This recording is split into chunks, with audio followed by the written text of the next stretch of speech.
We have another young person here today with us, Voice of the Young segment. Hello, everyone. Good to be back. Today we have with us Arhan Boyd. Let's listen to him. Over to you, Arhan. Thank you so much, dear Subodh sir, for the opportunity. I am Arhan Boyd. I'm originally from India, Calcutta. I was born and grew up in Kolkata, and I have been an economics nerd since I was introduced to the subject in grade 9. And right now, I'm a master's of research student in Barcelona School of Economics. I'm doing my master's in competition regulation markets with a focus in game theory. I did my bachelor's of economics, like undergrad in economics at the University of Queensland in Australia, with a major in quantitative analysis, and I have been a research assistant in the fields of game theory and mechanism design for over 2 years. I love the subject of economics, and it's an honor, to talk about the subject and inspire like a lot of young students like in grade 11 and 12 who are deciding their career choice. And economics is something which has always fascinated me, and it's actually a science of decision making per se, if you think about it. And game theory, I have been fascinated by it since before my college, actually, by watching a movie called The Beautiful Mind. Yes, By that's a great movie. It really is yeah, yeah, very good. definitely. Yeah. It's a wonderful movie, and the life of Sir John Nash is so inspiring. Like, despite having the schizophrenia, like a major illness, the way what an amazing mathematician he was, the breakthrough he got in the field of economics mathematics called Nash equilibria, and not just game theory, his works in geometry, topology, that's like groundbreaking research. So yeah, I am my research is focused on matching markets. So matching is basically there are players, there are resources. We are trying to find optimal and efficient allocation of resources to the players. So, and I am currently working under Professor Flip Klijn, and I'm also working as a RA at the Indian Statistical Institute in Calcutta under Professor Souvik Roy. Okay. So you are a card-carrying economist. Yeah, No, I love I just love the subject, and can we go uh, back to your school days to see what happened then? I mean, 9, 10, 11, 12. What got you into this, and oh yeah, sure. how you went to Australia and so on?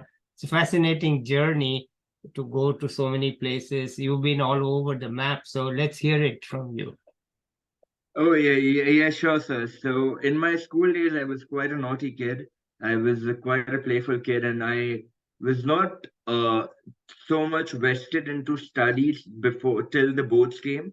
But board examinations came. I think everyone gets the study mode on. But I was always interested in economics, not so much in math. I always had a fear of math, but I liked the subject of economics. I didn't score too well in my school uh, grade 9 exams, but I this was a subject I know that if I put the work, put the hard work, I know I would have done well. So I always liked it, and I built a great relationship with my economics teacher in terms of just talking about global economics, like politics and economics, just talking about the GDP and various factors influencing economics. And there are so many unanswered questions. And so I was always passionate about reading. So I think that reading about general things. So I think that's the thing which got me more and more into economics. So in my school days, since grade 10, I knew that I would want to do something in economics. And in my grade 10 board exams, I did pretty well by the grace of God, especially in economics and commerce. I got 100. Wow. So Thank you, sir. So I decided that in grade 11, where we have an option, I decided to focus fully on commerce, math, and econ, like commerce stream with economics and math as key subjects. I was still not very good at math, but economics was the driving force, I would say, behind me choosing maths. And I think I just thought in my mind that I could do math because of the love for economics. And then in grade 11, 12, we started learning about markets, oligopoly, perfect competition, and inflation, and a little more advanced stuff than grade 9 and 10. And it was still basics, but at that point of time, it felt that yes, this is what something I wanted to do. In my school days, I was also a chess player. So again, chess and game theory, I think quite closely related because there's a key factor called strategic decision making Yeah, involved. they are closely involved. related for sure, right? They're closely, Yes, but both because depend upon the reaction of the other player. of other players. Yes, Right. and chess is actually a sequential move game. Yeah. So chess. I represented my school. I have a FIDE rating. I've played tournaments. I've represented West Bengal as well. So I was a national under 19 West Bengal team champion. Like we Wow. won the national under 19 championship So with the state in yeah. Amritsar. So that was again a turning point. And in school, I was also like when I went to grade 12, in the career fairs, like my dad was really worried that what do you want to do? And like she asked me, where do you see yourself go for college? I was confused between India and Australia and New Zealand were the only two countries I had in mind, partly because my elder sister is in New Zealand, and I so my dad wanted me to be near her, if not with her. And so when I was narrowing down, I came across University of Queensland and I saw the subject. So my grade 12 board exams went well. I did well in math, again in economics, I got again a 99, and I used to, and I think I am a kind of a person who studies more under pressure. So I don't study the entire year, but I study more under pressure, which Okay. is again not exactly a good thing, but yeah, it works for me Okay. somehow. So I did well by the grace of God, and I got a scholarship from a couple of colleges I applied in Australia and even New Zealand, and I also got into St Xavier's College in Calcutta and a couple of other colleges in India. So I was narrowing it down, and then when I saw the program of Australia, like the economics program, it was highly. They had different majors, so they had a Bachelor of Economics program. That program isn't offered in India. It's BA in economics or BCom in economics or BSc in economics. And even in some other universities in Australia, they didn't have a pure economics degree. UQ was University of Queensland was offering me a pure rigorous economics degree with a separate major altogether. Okay. It had major in international trade, it had major in macroeconomics and development. It had a major in quantitative analysis and business and industry. So I was really fascinated, really into the quantitative analysis major because partly because I was I wanted to I wanted to work with real world data to solve questions. At that point of time, I didn't know what is rigorous data analysis, obviously, but my brother played a huge role. He's right now doing a PhD in University of London in deep learning. That time he was a MPhil student in Northwest in AI. So he told me that, So what is it? knowing you, You got a family of studious kids. Your part. yeah, I mean, I'll say so. you had no choice. You know, your sister is already doing something. Your brother's already doing something. Yeah. So, what choice did you have to be not a good student? Oh, yes, yes. Actually, it was like my dad was saying, look at your cousins, look at your sister. Yeah, so My brother, he was also a chess player, so we had kind of a similar mentality. So he told me that knowing you, I think you will be really interested with this data quantitative major. But again, it's a lot of math, and I was somehow at that point of time still, scared of math. But then I somehow took the challenge of taking it, and then I went to Australia in. So when the university started, I was doing it online for a year because of the lockdown. So again, online studies has its own challenges. But you lived in Australia at that time, or you were doing it from I India? was in India for a little bit of time because I was with my grandfather. So it was a bit of a challenge at that point of time. But then when I finally reached Australia, I was in my first year. So uh, I then got an opportunity to be. I was introduced to game theory very little, like very minutely in the first year microeconomic course. But then I was luckily offered the RA research assistant position by a professor, and I was really surprised because I had no prior experience. But I sent him a lot of cold emails, and finally the cold emails turned into a favorable one. So he told me that, okay, first 3, 4 months, I'll just send you readings. And that actually got me fascinated. So his name is Alan Hernandez. He primarily works in auction theory. So I basically became an RA and then a lead research assistant over the years.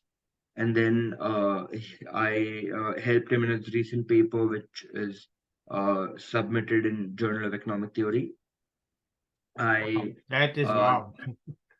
Yeah, Jet is really good. So Yeah. I then I the RA position actually got me thinking, oh no, I think I will be more suitable in academia and not my dad's business or a corporate job. Yeah. So in my third year, I became a teaching assistant I did a course in game theory. I topped, and then I became a teaching assistant in game theory. And by the time in Australia, I was also representing my university in chess, and things were pretty smooth. And then I had a choice of doing my honors in Australia or a master's in some other university. So I had a word with my professors in Australia, and one of my professors told Barcelona School of Economics is very good in terms of research, and I was also applying for a couple of other universities. So I got into Trinity College Dublin, University College Dublin, and Barcelona School of Economics, Okay. and also University of Queensland for another master's in econometrics. So now I made a choice to go to Barcelona School of Economics because of the groundbreaking research they have done. Andrew Mascolell is a big name. He is the founder of BSc, and uh, like there are several professors which especially in my field, which are associated and affiliated to Barcelona, and it's number 3 for game theory according to Ripec. So I thought Yeah. definitely it's worth a shot. I didn't know if I'll get in. I just thought let's just apply. Yeah. So thankfully things turned out in my favor, and now I'm in Spain. So the jump from Australia to Spain was pretty sudden, but it was pretty clear without any regrets. Yeah. Because although I love Australia and I have a lot of friends there, my sister is nearby. I have my first cousin in Melbourne, but I thought that this jump is kind of necessary, and I think I will reap the benefits.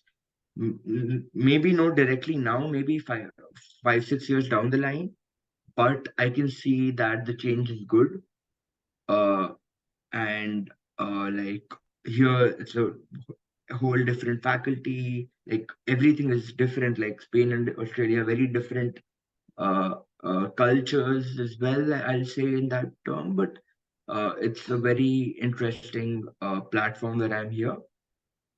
And yeah, I am quite excited for my master's. So it's a 1 year master's, and then my plan is to apply for a PhD, follow your footsteps of a PhD. Look, you can't be following my footsteps because I didn't do any of the things you have done.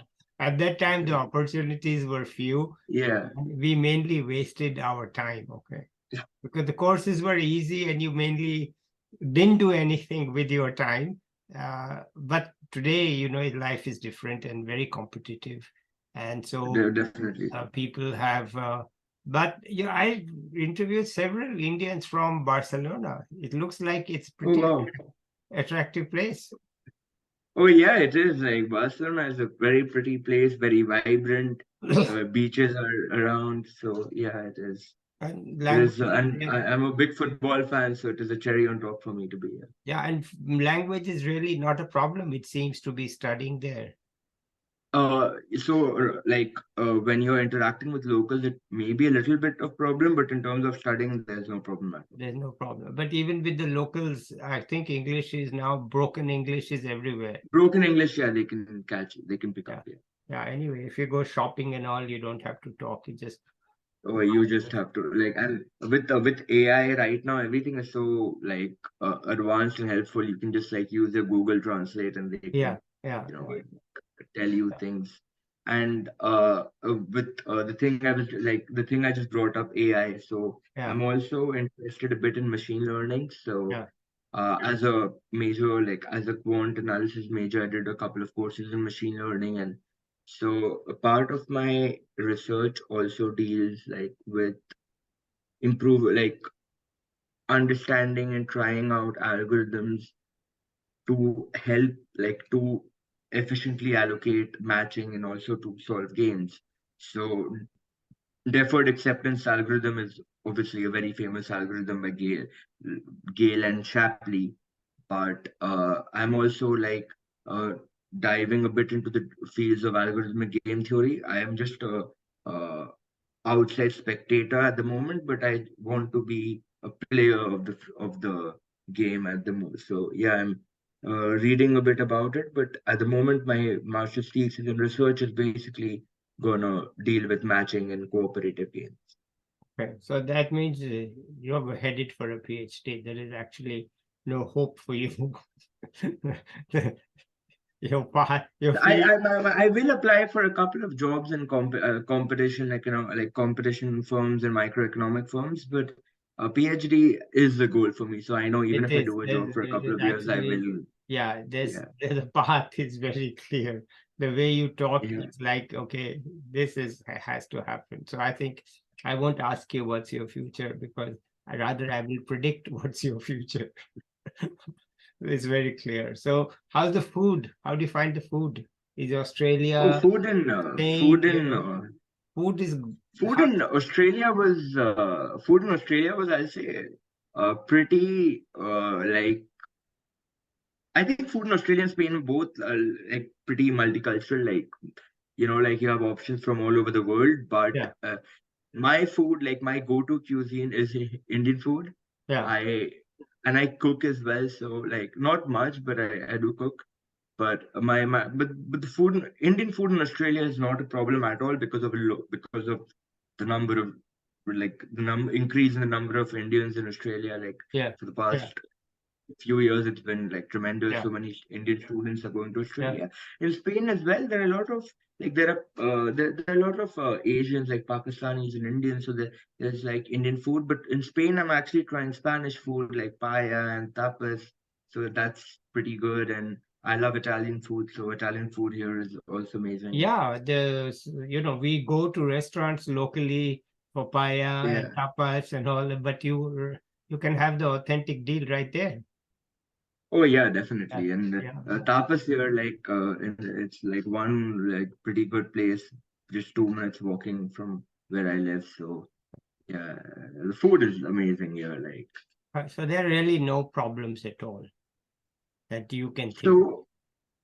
so, when you talk about challenges, I think a major challenge for everyone living abroad and like especially students is can be at least I speak for myself can be homesickness like and can be missing your family. I miss my grandfather really. Like I really miss my grandfather, and he's 84. I don't know when I'll see him next.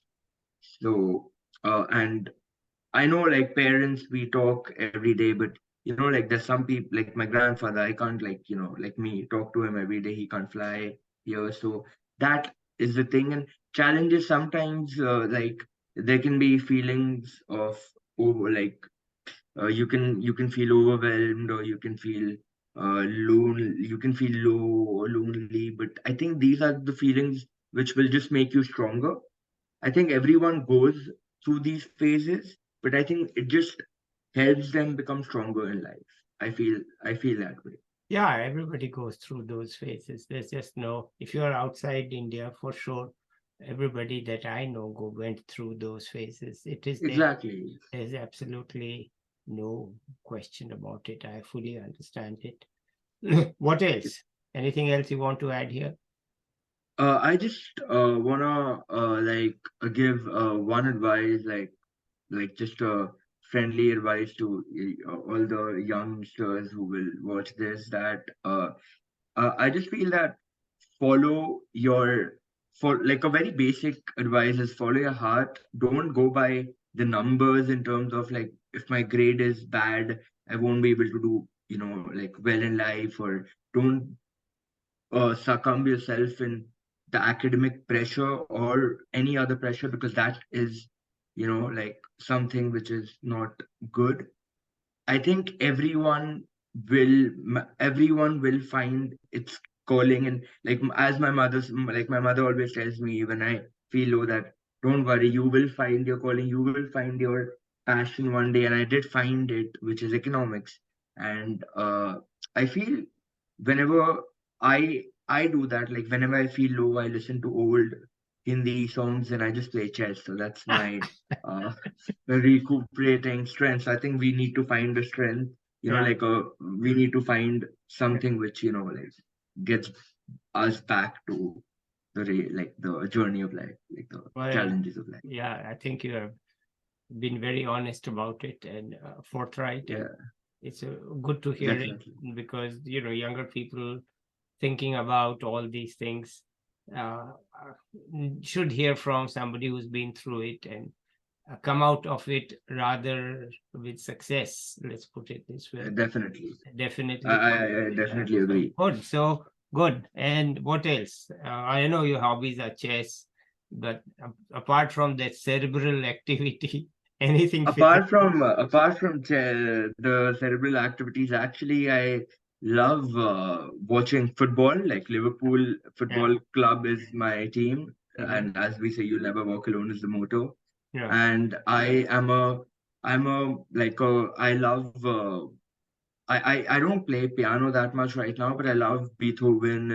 And I think I'm more of a I think in that aspect I've gone into my dad, like old school music guy. Yeah. I think music is something which actually gets me back on track. Yeah. uh, and I love actually this is I love in Barcelona. I love playing football. Like, every week we go out and play. I think sports is actually a very important part. It plays a very important part in one's life, indirectly or directly. Like, uh, at least in my life, like, sports is very important. I don't play as much, but at least I make it a point to play football or go for Yeah. That's long brisk that's very good. walking. Yeah. It's locally So easily available there, right? I mean, definitely it is. And Barcelona is like it is the home of football, I'll say. Like, yeah, yeah, Messi, and yeah, like, yeah, yeah. it's and even when I was in Australia, again, like Australia, I tried the rugby, but it didn't work out. It didn't work for me. Hmm. But Australia, again, they love their sport. I love cricket. I Hmm. was I was lucky enough to see India versus Pakistan in Melbourne, Yeah, 90,000 people. Like, yeah, that was electric. So yeah, yeah, like, in my although I'm just 22 years, like, I'm uh, blessed to travel, and I love traveling. So I'm blessed to travel more than 15 years, 17 countries actually. And like, see a lot of people, meet a lot of people around the world. I've been lucky enough to meet Nobel Prize winner Joseph Stiglitz. yeah, I've met Kaushik Basu. I've been lucky enough to be mentored by Jordi Maso.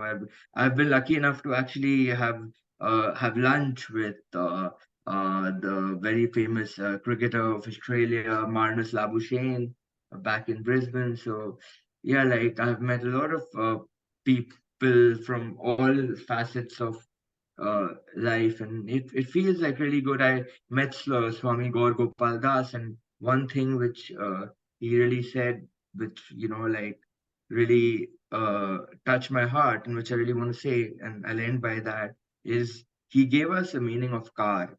Car, like CAR. C is change what you can. A is accept what you cannot change, and R is rise above all the feelings like of hate, like Yeah, like rise above the things, yeah, like rise above it. Yeah. So that was a really good motive. That is something I always stick by yeah. to. Good. That's a healthy way to balance your life, achieve, and yet not be brought down by the things that you cannot help. You can't have everything your way. So something. Definitely. And lastly, I want to thank you for giving all the youngsters and all. I've seen your videos, like for giving people like my age and like people our age a chance to speak and not like that is very helpful and inspiring for everyone. Like that is Well, really okay. We will talk about that offline. I, yeah, this thing I want to be yours, not mine. So let's end it yeah, here. We'll catch up with you yes, perhaps in sir. 1 year when you have Yeah, a better idea of what you are up to. And let's say yes. bye for the moment. So Bye. bye, Thank you. everybody. I'll be back with another young person or an expert soon. Till then, bye. Okay. Bye bye.